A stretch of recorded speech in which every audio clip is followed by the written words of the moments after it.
Bonjour tout le monde, c'est Paul de Crypto Formation, j'espère que vous allez bien. Aujourd'hui, je vous explique dans des mots les plus simples possibles qu'est-ce qui se passe au niveau des marchés, tous les marchés, là, autant le marché de la dette, le marché des actions, le marché des crypto-monnaies. On va aussi voir tout ce qui se passe au niveau macroéconomique parce qu'en ce moment, ça bouge vraiment rapidement. Et le but de cette vidéo-là, c'est que vous compreniez qu'est-ce qui se passe au niveau de la grande image pour que vous puissiez faire des décisions financières qui vont vous avantager. Et c'est pour ça que je vais utiliser des mots simples parce qu'on le sait que les grands financiers de ce monde font exprès pour que la finance semble compliquée, alors que quand on comprend les mécaniques de la finance, c'est pas si compliqué que ça à comprendre. Donc c'est le but de la vidéo. Aussi, je vais vous expliquer en quoi les probabilités que le secteur des crypto-monnaies et du Bitcoin disparaissent sont de 0.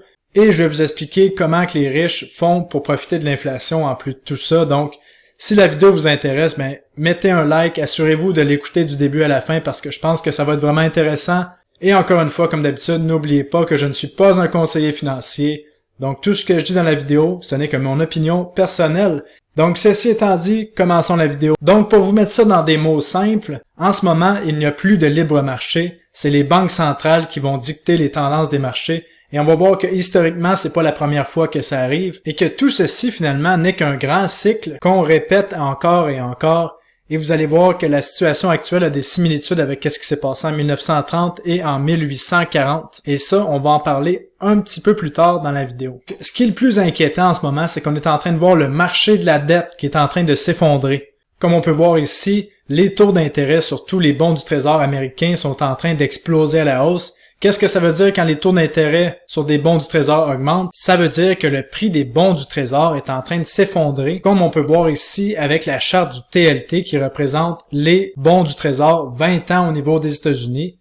C'est un ETF qui est un des plus transigés au niveau du marché traditionnel. Et vraiment, ça, je pourrais pas vous le dire assez, mais je vous recommande fortement de faire vos recherches sur le marché de la dette, le marché des obligations et des bons du Trésor, que finalement on peut résumer par le marché de la dette parce que c'est le plus gros marché de tous les marchés qui existent en ce moment sur la planète.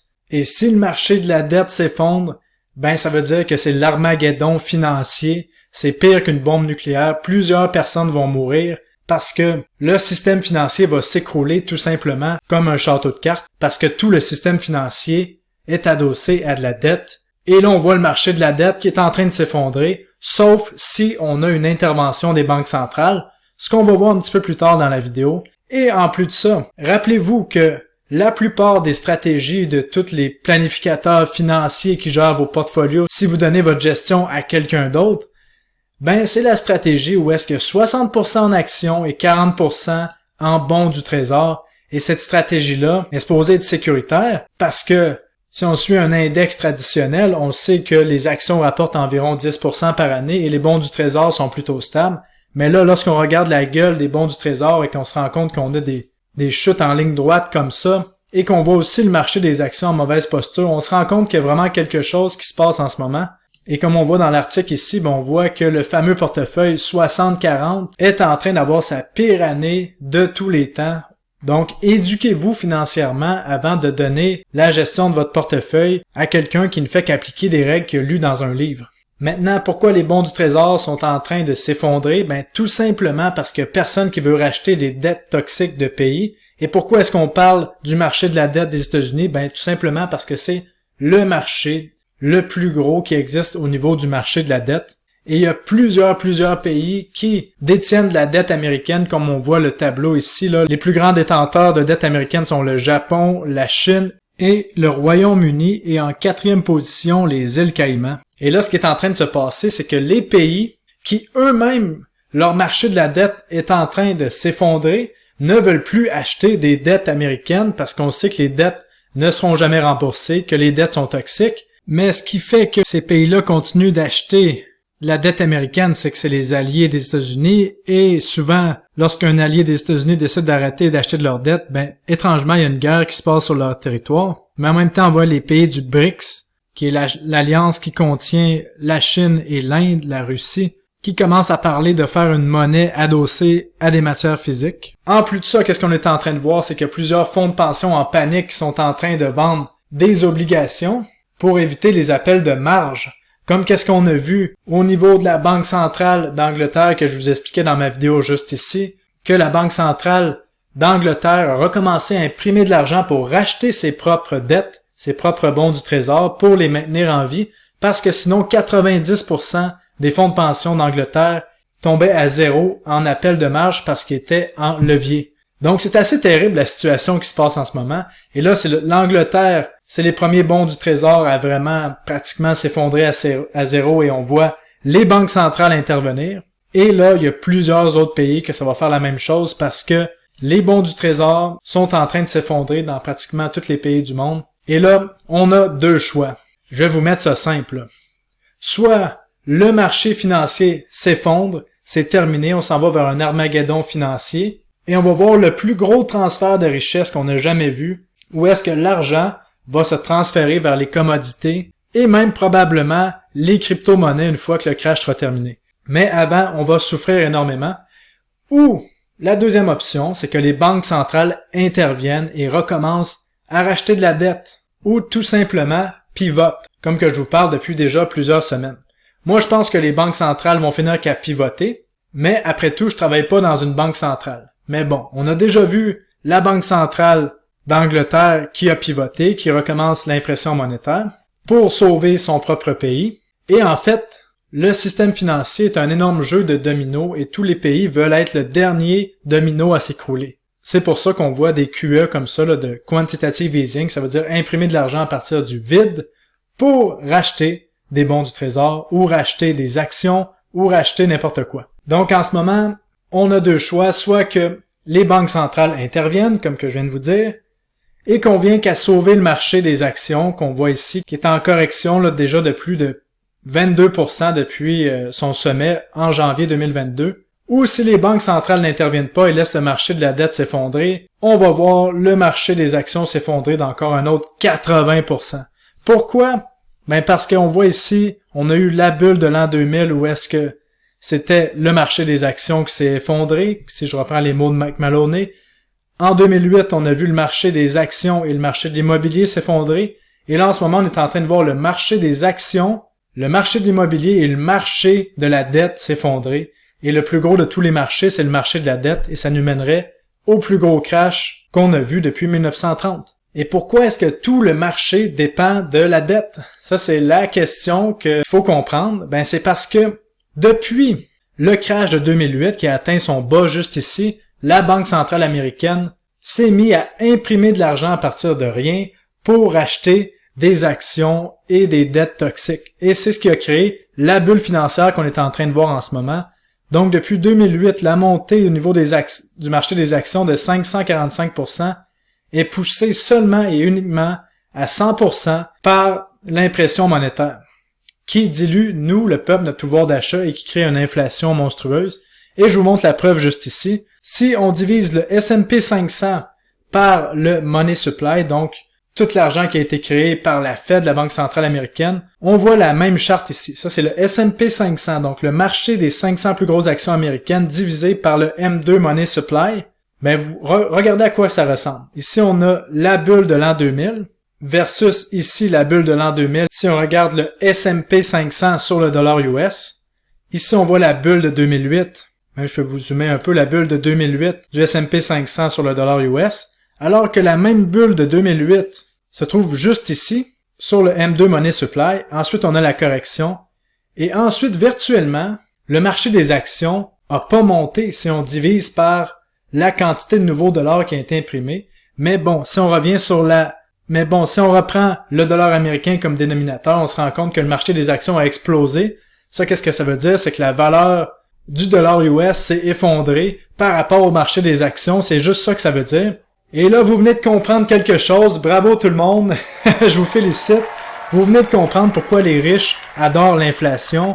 Parce que tout simplement, les riches possèdent des actifs. Et quand on possède des actifs et qu'il y a de l'inflation, ben ça crée des montées spectaculaires comme ça ici. Parce que nos actifs prennent de la valeur par rapport à un dollar qui se déprécie. Et une autre façon de faire que les riches utilisent avec l'inflation pour se rendre plus riches, ben c'est d'avoir de la dette, parce que lorsqu'on prend une dette, par exemple de 10 000 $, et puis qu'on doit la rembourser, je sais pas, sur 25 ans, eh bien on sait que le 10 000 $ dans 25 ans vaut pratiquement la moitié, donc ça nous coûte beaucoup moins cher de rembourser plus tard à cause de l'inflation. Donc ça, c'est une autre façon que les riches se rendent plus riches grâce à l'inflation, c'est en ayant des dettes et en repoussant le paiement du capital à plus tard. Maintenant, avant de parler des cycles qu'on a vus dans les 200 dernières années, j'aimerais vous parler de pourquoi on est en train encore une fois de vous mettre de la poudre aux yeux au niveau des médias. Parce que là, je vous parlais d'inflation l'année passée, même il y a 2 ans, tout le monde s'en foutait.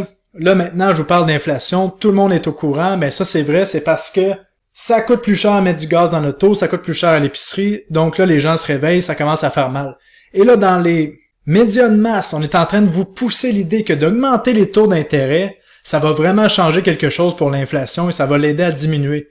Ben moi, je vous dis une opinion qui est complètement contraire aux médias de masse. Et on se rappelle qu'à chaque fois que les médias de masse vous disent quelque chose, vous disent de regarder un endroit, généralement il faut regarder de l'autre côté. Moi je pense que d'augmenter les taux d'intérêt en ce moment dans une économie faible, c'est une façon pour faire imploser les bulles qui ont été créées à partir d'argent facile qui a été emprunté à partir de rien, avec des taux d'intérêt pratiquement à zéro. Et d'augmenter les taux d'intérêt en ce moment comme fait la Fed et les banques centrales, ça va juste créer encore plus de crises qui va leur donner encore plus de raisons d'imprimer encore plus d'argent et ça va créer encore plus d'inflation. Donc selon moi, on s'en va vers une période qui va être très difficile d'hyperinflation pour les prochaines années. Et en plus de ça, d'avoir cette inflation-là, ben ça rend les banques centrales de plus en plus fortes parce que c'est quoi leur seul produit? C'est d'imprimer de l'argent à partir du vide. Et comme on a vu ici, vous vous souvenez de la théorie des systèmes de Immanuel Emerson, lorsqu'on prête de l'argent à un pays ou à une institution qui est en faillite, ben on contrôle, on le tient par les couilles, et là, Crédit Suisse qui est en faillite, je vous l'avais dit que c'était une banque qui était too big to fail, alors que dans les médias, on vous poussait le narratif dans la gorge que Crédit Suisse allait faire faillite, ben on a vu la Fed qui leur prête 9 milliards de dollars pour sauver la banque Crédit Suisse de façon temporaire, bien sûr. Donc, plus on permet aux banques centrales de créer de l'argent à partir du vide et que nous, on doit le rembourser avec intérêt, plus on rend les banques centrales de plus en plus fortes. Et ça, j'espère que vous allez comprendre ce message-là et le partager autour de vous. Parce que tout ça, ben, c'est pas juste vraiment, là. C'est vraiment inégal, puis c'est terrible. On se fait avoir à tous les jours, on se fait appauvrir à tous les jours, et je vous explique comment. C'est parce que nous, lorsqu'on gagne de l'argent, ben c'est de l'énergie, c'est notre énergie. Les billets qu'on gagne, les dollars canadiens, les dollars américains, les euros, ça représente du temps et de l'énergie qu'on a mis dans le passé. Donc, l'argent, en tant que tel, il n'y a rien de mal à ça, ça représente que de l'énergie. Tous les billets de banque qu'on a, les chiffres dans les ordinateurs, dans nos comptes de banque, ça représente de l'énergie. Mais ce qui est injuste, puis ce qui est débalancé énergétiquement, c'est que les banques et les banques centrales peuvent nous faire des prêts, créer de l'argent à partir de rien, en écrivant des chiffres sur un écran d'ordinateur, nous les prêtent avec intérêt. Donc, cet argent-là est créé sans avoir de réelle valeur, donc il n'y a pas eu d'énergie et de temps derrière ces billets-là. Puis ça fait en sorte qu'on emprunte du temps et de l'énergie à notre futur. Donc, nous, le peuple, on doit rembourser des dettes avec intérêt qui ont été créées à partir du vide avec notre temps et notre énergie future. Donc, c'est vraiment débalancé, c'est un système de Ponzi incroyable et on vit là-dedans actuellement. Et en ce moment, il se passe des bouleversements et si plusieurs personnes comprennent ça, on va pouvoir mettre un terme aux banques centrales, mais ça va prendre vraiment une prise de conscience et j'essaie de le faire sur ma chaîne. Et là, quand on comprend tout ça, que l'argent peut être créé à partir du vide, ben on peut venir qu'à se poser de plus en plus de questions, comme pourquoi est-ce qu'on paye des impôts, pourquoi est-ce qu'on paye des taxes quand des billets peuvent être imprimés à partir du vide. Et c'est là qu'il y a plusieurs questions philosophiques qui peuvent se poser. Et je vous encourage à réfléchir à tout ça. Maintenant, allons voir les cycles et vous allez voir que c'est passionnant. Ce qu'on est en train de voir en ce moment, c'est passé 2 fois depuis les 200 dernières années, parce qu'on sait qu'en ce moment, il y a une sorte de cycle d'à peu près 80-90 ans qui se passe, qui se répète au niveau financier, cycle sur cycle sur cycle, et on peut appeler ça le fourth turning, que je vous avais déjà parlé. Et si on voit le cycle au niveau psychologique, on voit que les temps durs créent des personnes fortes, les personnes fortes créent des bons temps, les bons temps créent des personnes faibles, et les personnes faibles créent des temps difficiles. En ce moment, je pense que c'est simple, on est au moment où est-ce que des personnes faibles ou des dirigeants non élus, comme on voit ici, qui comprennent pas qu'est-ce qui se passe dans le vrai monde, sont en train de prendre des décisions qui nous amènent à notre perte. Et là, la décision qui a été faite, c'est qu'on a baissé les taux d'intérêt dans les dernières années pratiquement à zéro. Ça a fait en sorte que ça a créé des bulles financières de partout parce que les gens pouvaient emprunter avec de l'argent facile, de l'argent gratuit. Ça a fait gonfler le prix des actifs. Et puis, tout à coup, on a une banque centrale qui a oublié qu'est-ce qui s'est passé il y a 90 ans et les 90 ans avant, qui décide d'augmenter les taux d'intérêt dans une économie qui est de plus en plus faible, où est-ce qu'il y a des bulles de partout, à la place d'avoir déjà augmenté les taux d'intérêt lorsqu'ils voyaient qu'il y avait des gens qui empruntaient, que ça commençait déjà à créer des bulles. Ils attendent que les bulles soient énormes et commencent à faire un vrai carnage. C'est la même chose qui est arrivée en 1930. C'est la même chose aussi qui est arrivée en 1837.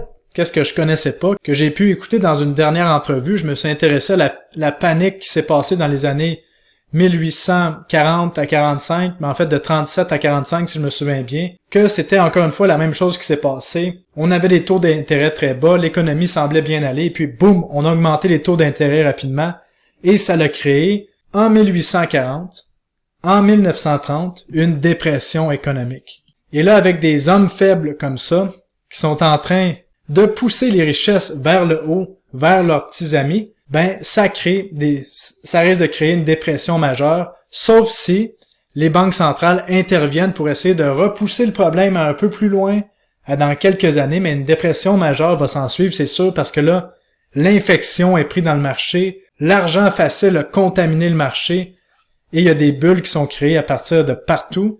Selon moi, on peut peut-être pousser pour une dernière montée au niveau des bulles au niveau global, mais ça, il n'y a rien de sûr. Et comme Mark Yusko le dirait, en ce moment, on a vraiment le livre de jeu traditionnel des dictateurs.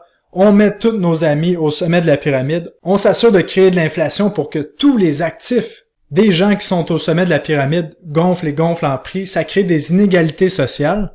Et en fait, ça s'appelle pas de l'inflation, ça s'appelle plutôt de la dévaluation des monnaies. Parce que si une maison monte en prix, là, c'est pas à cause de l'inflation. Parce que l'inflation, c'est comme le pétrole en ce moment, par exemple. On a un actif qui a une demande très forte pour une quantité limitée d'inventaire. Ça crée de l'inflation parce que la demande est plus forte que qu'est-ce qui peut être offert. Alors que la dévaluation de monnaie, ben c'est comme on voit avec le marché immobilier en ce moment. Pourquoi est-ce qu'une maison prendrait de la valeur alors qu'une maison ne fait que dépérir, elle vieillit, elle a besoin d'entretien? Mais si votre maison a pris 40-50% de valeur dans les 2 dernières années, c'est parce que la monnaie vaut 40 à 50% moins qu'elle valait il y a 2 ans. Et là, ça va nous amener à parler des crypto-monnaies et du Bitcoin. On se fait souvent dire que le Bitcoin, étant donné sa quantité limitée, permet de protéger son pouvoir d'achat. Est-ce que c'est vrai? Si on regarde ça, on sait que depuis 2020, lorsque le Bitcoin était autour des 9000 $, la quantité de monnaie qui a été imprimée aux États-Unis a doublé. On a doublé le money supply. Et qu'est-ce qui est arrivé avec le Bitcoin? Ben, on a passé de 9000 actuellement à 19 000 $. Donc, le prix du Bitcoin a doublé. Et entre les deux, on a eu de la spéculation. Oui, on a monté à 64, on a descendu à 28 000, on a remonté à 70 000. Et là, on est à 19 000 $. Mais là, ce qu'on peut constater, c'est que le Bitcoin joue son rôle qu'il devrait jouer. Et ça, c'est quand même très encourageant.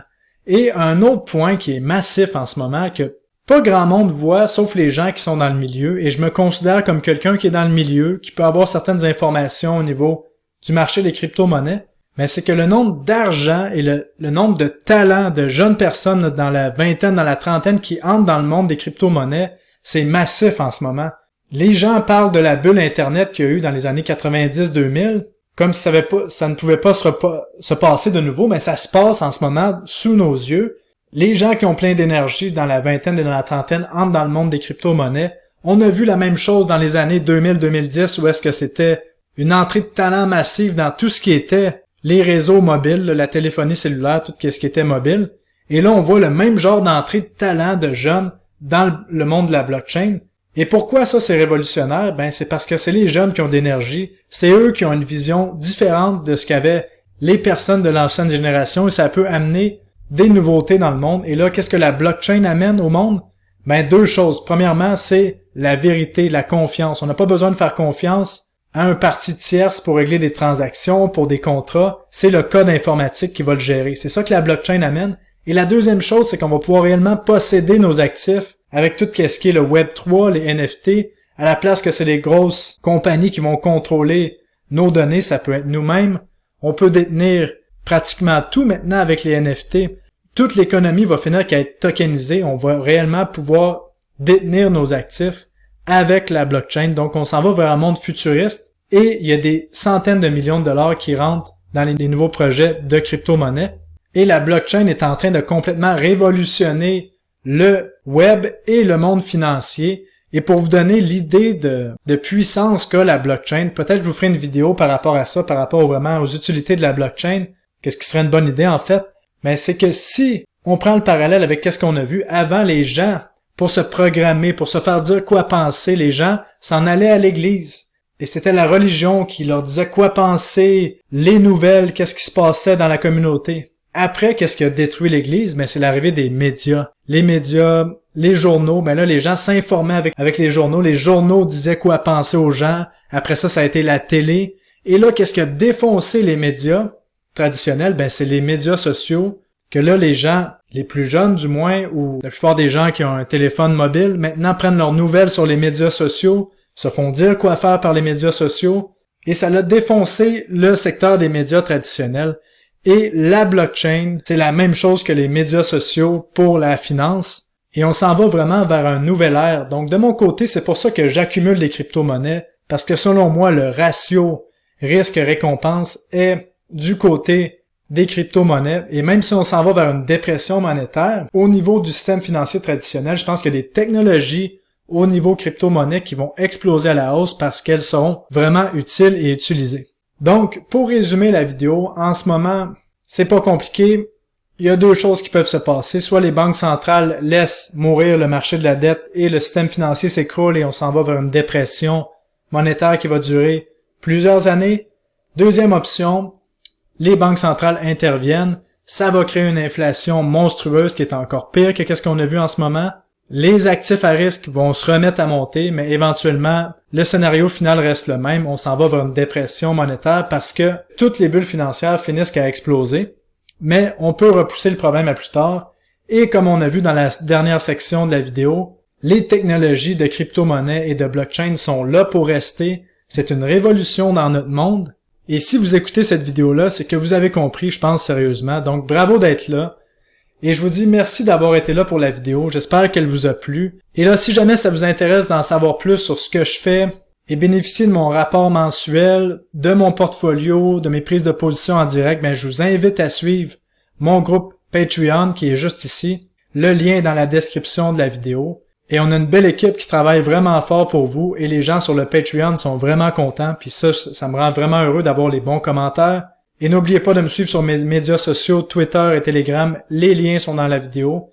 Et je vous dis tout le monde, on se revoit très bientôt. Passez une belle journée. À bientôt. Bye bye.